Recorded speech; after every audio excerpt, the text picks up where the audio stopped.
మహిళల హక్కుల పరిరక్షణే ధ్యేయంగా రాష్ట్ర సర్కార్ నిరంతరం కృషి చేస్తోందన్నారు రాష్ట్ర మహిళా కమిషన్ చైర్పర్సన్ నేరేల శారద. జిల్లా కలెక్టర్ కార్యాలయంలో అంతర్జాతీయ వితంతువుల దినోత్సవంలో ఆమె పాల్గొన్నారు. తెలంగాణ రాష్ట్రంలో నాగర్ కర్నూలు జిల్లాలోనే వితంతువులు మహిళలు అధికంగా ఉన్నారని తెలిపారు.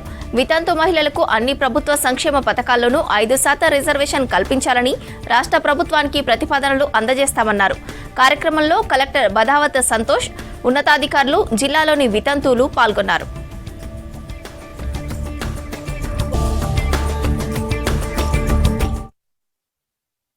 కంప్లీట్ స్టేట్ లో ఎక్కువ మంది ఉన్నటువంటి జిల్లా ఏదైనా ఉంది వితంతువులు అంటే నాగర్ కర్నూలు అని తెలిసి ఆశ్చర్యపోవడంతో పాటుగా సరే ఒక మారుమూల ప్రాంతానికి వెళ్ళి వాళ్ళందరికీ ధైర్యాన్ని కూడా ఇచ్చిన వాళ్ళము అవుతామని చెప్పి మీ జిల్లాని ఎంచుకొని ఈరోజు మీ మధ్యలోకి రావడం జరిగింది. కలిసినటువంటి అవసరం ఉన్నది.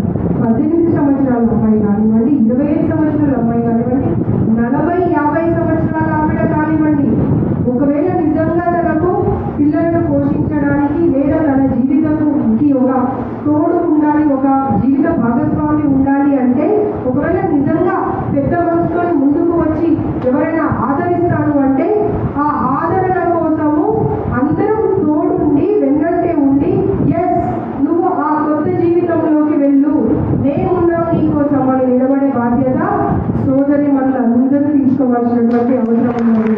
ఆడపిల్లల్ని మనం చదివించుకోవాలి, మన ఆడపిల్లలు వాళ్ళ సొంతంగా వాళ్ళు నిలబడాలి.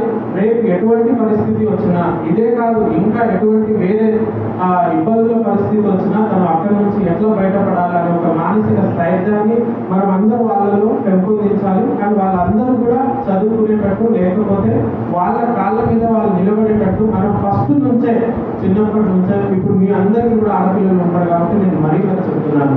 సో మనకి ఎటువంటి సమస్యలు వచ్చినప్పుడు ఖచ్చితంగా మనం నిరాశ పడకూడదు.